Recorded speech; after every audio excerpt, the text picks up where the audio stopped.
guys, welcome back to my channel. My name is Alice. I love to talk about money and honestly mental health, and today we're going to combine those two to talk about 20 free ways that you can increase your quality of life. And to me, increasing quality of life is like making you feel better, making your relationships better, making your mind, feel better. So we are going to talk about free things to do because I feel like mental wellness, physical wellness, and financial wellness should be accessible to everyone. You don't have to spend a lot of money to feel your best. So without further ado, let's get into this video. I'm gonna grab my laptop because you guys know I cannot memorize a list of 20 things. Okay. Earthquake for everyone on camera. Wow, this has been the most chaotic intro of my life. Okay, the first free thing that you can do to increase your quality of life is to unsubscribe from all marketing emails. I feel like I pride myself on not really being on social media. Obviously, I post on YouTube, but I'm not scrolling on Instagram or TikTok. I do occasionally scroll on Reddit for sure. I feel like I go to Reddit for a lot of advice. I pride myself on not endlessly doom scrolling on these social media platforms because I don't have an Instagram, I don't have a TikTok.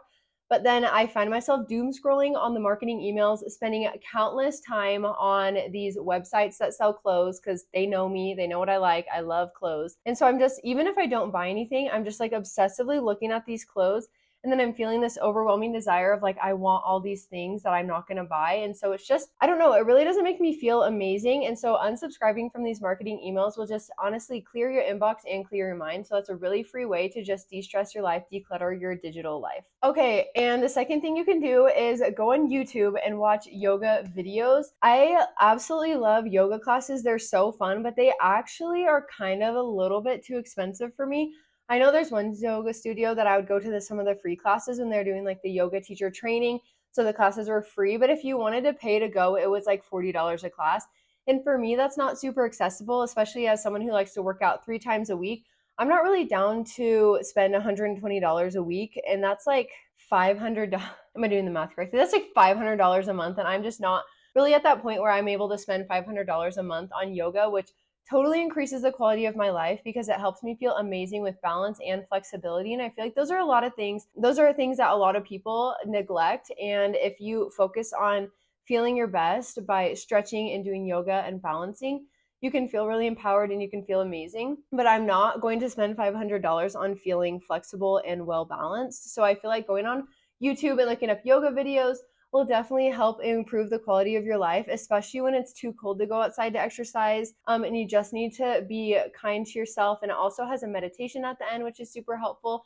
For me, I do Charlie Follows on YouTube. She's a little bit more intermediate, but I started out for like the first 3 years of my yoga journey. Oh my gosh, Yoga with Adriene. Anyways, definitely number 2, do yoga on YouTube. It's free, it's accessible, and it'll help you feel amazing. Okay, number 3 has actually changed my life. I'm not gonna lie, and it's so simple. So I don't know if you guys work remote or you do schoolwork. Do you ever have issues like focusing? Like, do you ever have productivity issues where you have to have something on in the background, or okay, the sun is coming back out now? Like, I don't know about you guys. Do you guys have to have like a show or a podcast or an audiobook playing in the background while you're working? Because I feel like for so long I was like, okay, this is my new normal, this is just how I am, I have to have this. But at the end of an 8-hour workday of watching like 6 hours of TV on the background, I was like, I just don't feel good. I feel kind of down, I feel bleh right now after watching 6 hours of TV. It was in the background, but still, like, just having it on, having that like low level of stimulation always there, it's just a little too much for me. So what I've been doing recently, it was a hard transition, but I have a notebook right next to me while I'm working, and I have a pen. And when I'm working, if I have the desire to like go to Netflix or go to Peacock and turn on a TV show or go check my personal email or do anything or scroll on a retail website, I just write that feeling down in a notebook, and then I tell myself, oh, I can do this when I take my break. I can do this in 20 minutes, I don't have to do this right now because I know I don't actually want to. And absolutely, this has been an absolute game changer. After work, I feel like even if I don't get more done by not watching something on in the background, I feel mentally so much better, so much productive. I feel like I did something and I worked super hard. And so that's just such a better feeling than feeling like, oh, I was just there and I was just watching something. That's just for me. If you guys struggle with productivity, just have that notebook down, and eventually it trains your brain to be like, oh, I don't have to do that right now, even though you feel like you have to if you ever get bored while you're working. So that was number 3 that has insanely improved the quality of life, is having that notebook by me while I'm working to be more productive. Number 4 is to read before bed. Little caveat, books can be really expensive. I sometimes see hardcover books and they're like $30 or $40. Like, that's insane to me. I totally understand. Like, they're beautiful, they're nice, someone took forever writing it, but oh my gosh, $40 $10 for a book that I'll only read once. Like, I can't. Go to the library, get a book, and if you read before bed instead of scrolling on your phone, amazing. And I know some people do like Kindles or they like reading books on their phone, but for me, I really do like that paper book. And just reading for like 10, 15 minutes, it helps me sleep so much better because I'm not like going crazy about what happened throughout the day. I just like am going into this world until I get really tired, and then I get so tired that I fall asleep. So that's greatly improved my quality of life because I'm not laying in bed for an hour thinking about everything that happened that day.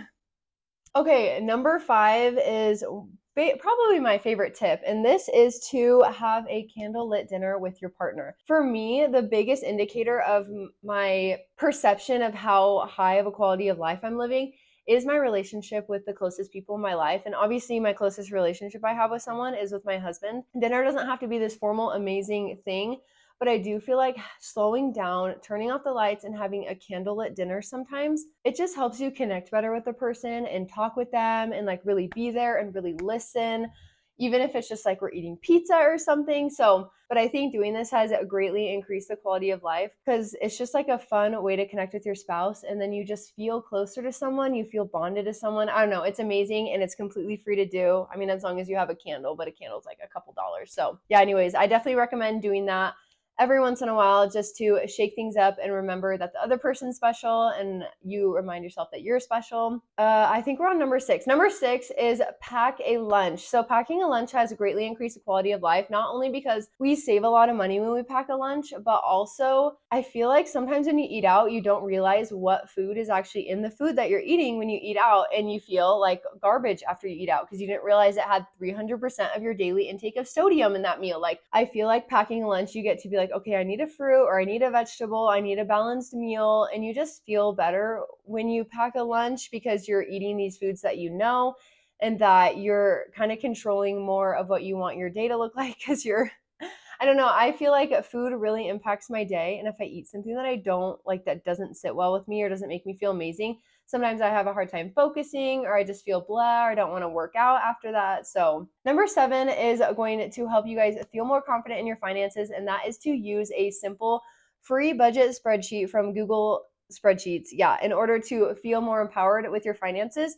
So recently with my husband and I, we have been buying a lot of Christmas presents, and we also bought plane tickets for a trip next year. Now, obviously, all this money came out of sinking funds. We saved for all these things, but spending thousands of dollars made me feel like out of control. I didn't know what was going on. So the other day I was like, hey babe, while I'm working, since you have the day off, would you be okay filling out the spreadsheet for us so we can feel like we know where we are? We were on track with our spending and our sinking funds and everything, but it just feels better to know where you're at. And so it's completely free just to take a real reality check at your finances. And of course, especially if you haven't done it for a long time, it can actually be really stressful to face the music and to look at reality and look at how you're actually doing on the spreadsheet. But just take a free budget spreadsheet if you don't already have a budget spreadsheet or you don't like the way you budget right now. Just go on Google Spreadsheets and find the monthly budget. This is a completely free way to meet yourself where you actually are and to be able to take steps towards whatever you want. If that's financial peace, that's saving, that's investing, that's paying off debt. So I definitely recommend just taking that time, especially if it's been a while, to do that for yourself. It might be more painful before it gets better, but it's definitely a worth it thing because you are worth it and financial peace is definitely worth it. Okay, and number 8 is something that we've actually been doing within the last 6 months that's definitely been a game changer, and this is to cook new meals. I feel like food is a really big part of our lives. We eat like 3 times a day. I feel like food is such an important part of our lives. It's every few hours. It's, it helps us feel good. Sometimes it makes us feel bad. There's all these like emotions that go along with food. Cooking new food helps us to have a more fun and easygoing relationship with food. But we have been cooking new meals. That grilled cheese with bacon and tomato soup, beautiful. Like, just cooking a new meal and honestly having something to look forward to at the end of the day, priceless. Makes you feel amazing. But yeah, we've been doing that. We've been buying like different ingredients, or I feel like the biggest tip is going on HelloFresh.com, looking up the recipes, not buying HelloFresh, and just cooking the food from the recipes that they give you for free. That has been super helpful, and honestly, they're usually amazing. So just cooking new meals and having that fun, easygoing relationship with food is such a game changer. I absolutely love it. Okay, number 9 has to do more with physical health, and that is never let your water bottle be empty. This doesn't mean like don't drink your water bottle because you don't want it to be empty. This means, well, okay, backtrack. This is probably something I struggle with. No, this is definitely something I struggle with, but I don't know if you guys struggle with this. Drinking water is the struggle of a lifetime for a lot of us, and let's see. I feel like I'm sitting on campus and I drink my water bottle and then it's empty and I never drink another sip again the rest of the day. And then I come home from campus and I'm like, why do I feel terrible right now? It's because I just want like inertia. I'm just in a place and I don't want to move and I don't want to go fill up my water bottle, but it's essential that I always have water so I can always be sipping on it. So that might just be me. Maybe you guys are really good at drinking water. I don't know, but I feel like drinking water helps you feel so good. Okay, number 10 has been something I've started to do recently. Okay, yeah, so I want to give you guys a little update on therapy. I did therapy. For me, therapy is more of like a resource where I can go and they can help me get these tools that I can use to kind of live my life. I am one who my goal is to never be in therapy indefinitely because I haven't really gone through things that warrant that. For me personally, I think there definitely are. Yeah, being in therapy all the time for something that's going to go on forever, like that would be so hard. And if you're going through that, I'm so sorry. I know people who have gone through that or are going through that. And it's just like, for me, I feel like I have a lot of just like little anxieties. And so I need to go to a therapist and talk it through. This most recent time, I went because randomly I'm like intimidated of everyone. Did I say that correctly? I'm intimidated by everyone. I go, I'm extroverted. I like to talk. I like to chat. I can chat a lot. Obviously, I'm very chatty. But for some reason, I'm like scared of certain people. Like, oh, they're really pretty. I'm scared of them. I feel bad about myself. All these things. So I just went to a therapist and he gave me the most amazing tips on how to just like raise my self-confidence, I think, or raise my perceived like value, because obviously we have this infinite value no matter how we actually feel about ourselves, but it does feel good to feel good about yourself. So okay, wait, I need to get back. Tip number 10 is to get to know yourself. So when my therapist told me, he was like, you should try to get to know yourself because obviously you're an amazing person. He didn't say obviously. I can't stop saying that word. He said, you're an amazing person. Most people are amazing people. They just don't really know themselves. So to get to know yourself would be to help love yourself more, because the more you know about yourself, the more there is to love. Well, there's some parts of you where you're like, oh, I don't know, like that's kind of weird, that's embarrassing, that's nerdy, that's not great, that's problematic, but we're all work in progress. Anyways, getting to know myself has been an absolutely amazing feeling, to get to know what I like and what I don't like, and situations where I thrive, situations where I might not do so well, and how I should support myself. I also feel like learning, the things that I actually truly love and the things that bring meaning into my life and the things that I enjoy.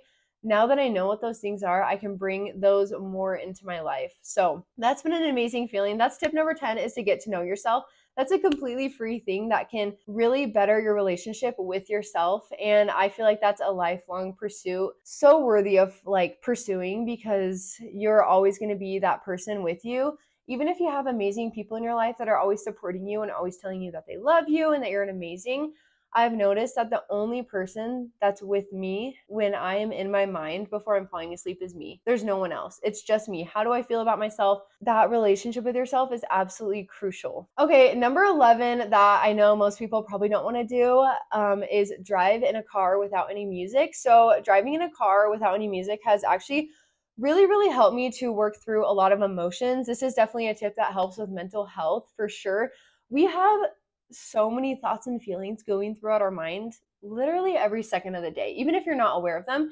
And when I drive with music, which is so fun, I love listening to the Torture Poets Department and like singing those songs, blasting them. I love that album. But if I drive without music, it really helps me to absolutely think of like, let every thought come and go throughout my mind, like clouds in a sky. I don't know if you guys have done therapy or done mindfulness, but there's like this big thing where you watch your thoughts and feelings as if they're clouds in a sky, but it's really hard for them to come and go if you're not even letting them be there. And so I find that driving without music is like a mindless, like just driving, looking at the road and letting these thoughts and feelings come and go has exponentially helped my mental health get better. Yeah, we just gotta give ourselves that silence to let ourselves have these thoughts and feelings, because we're human beings.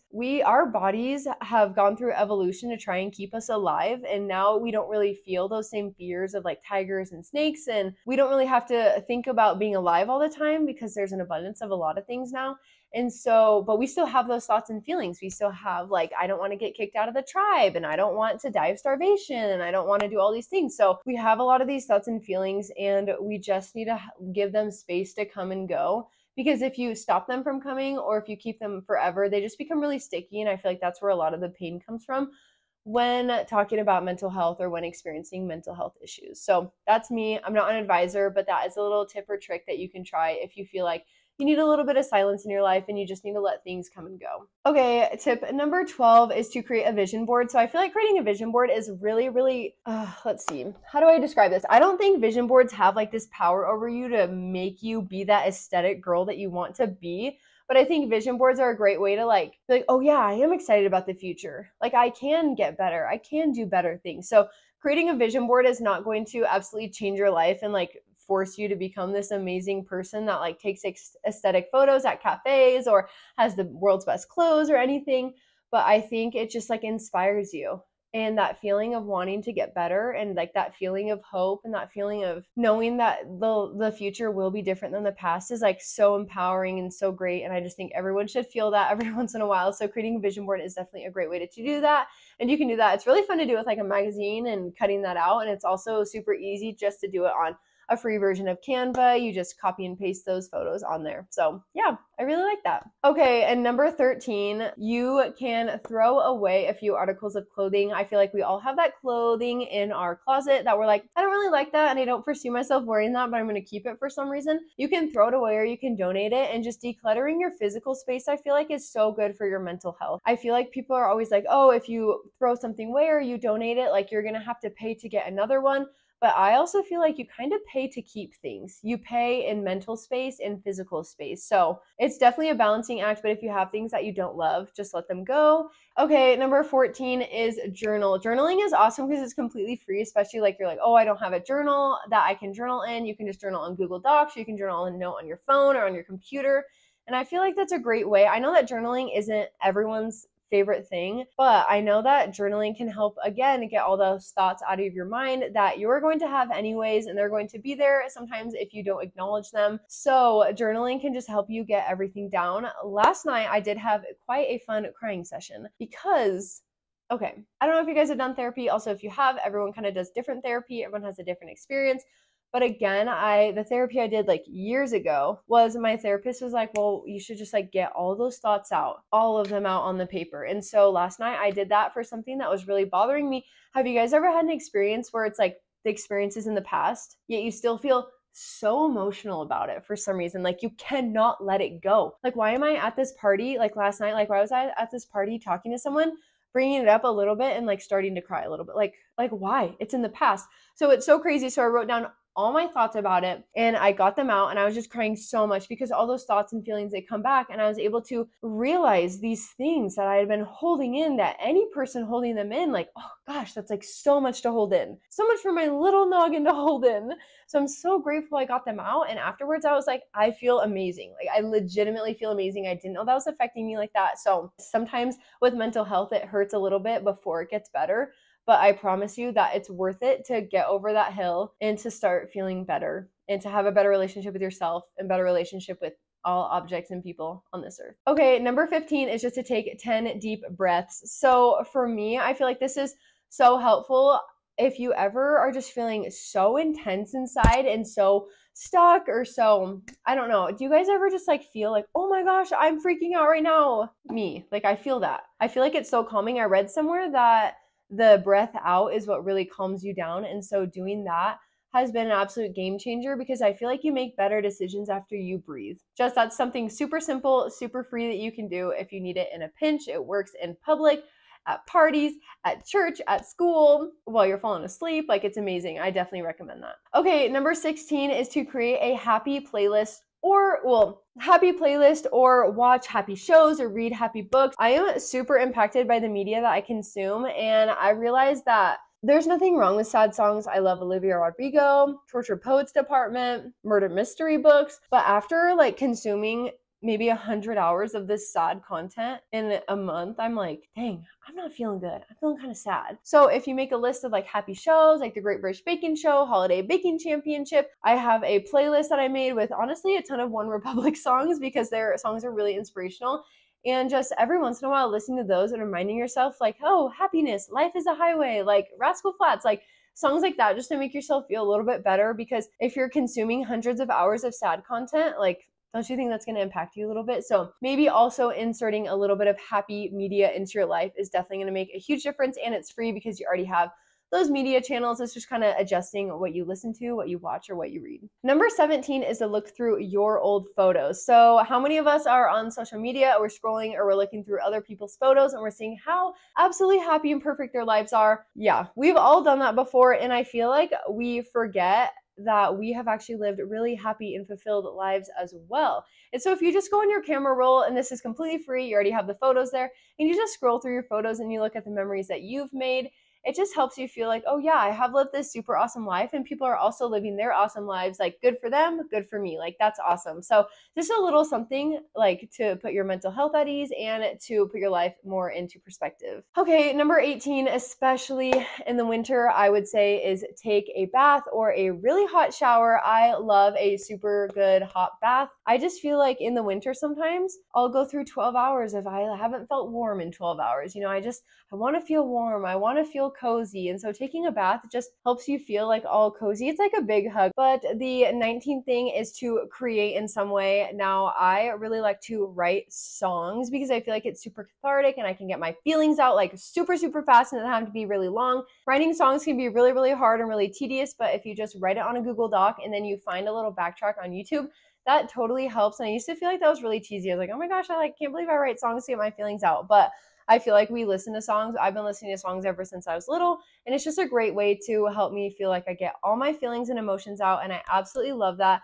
You can draw, you can write a book, write some poetry, anyways. Any way you can do it, just create and get those thoughts and feelings out to really improve your mental health. Okay, and number 20 that really packs a punch is no phones at dinner. This is an absolutely free thing you can do to increase your mental health because you give yourself that space, that mental space, that digital space to just feel your feelings and to eat food and to be present, and also to make your relationships closer with the people that you love the most. I love sharing a meal with people that I absolutely love. I just think it's so uplifting and it makes me feel loved and it helps me love other people and to make other people feel important. So I think that is a great way to increase the quality of your life. That's absolutely free. Anyways, you guys, thank you so much for joining me on this video. It was so fun. I love talking about free things that you guys can do because I really, really hope that feeling your best and living an amazing, meaningful life can be accessible to everyone. I don't think we need to pay all these subscriptions and all these fees and go to all these classes to live an amazing life. I hope you guys take these things that I said in this video and that you guys can create a more meaningful life. If you have anything to add, please drop it down in the comments below so you can help other people that are looking to increase the quality of life to have a better life. Anyways, don't forget to subscribe and I'll see you guys next time. Bye.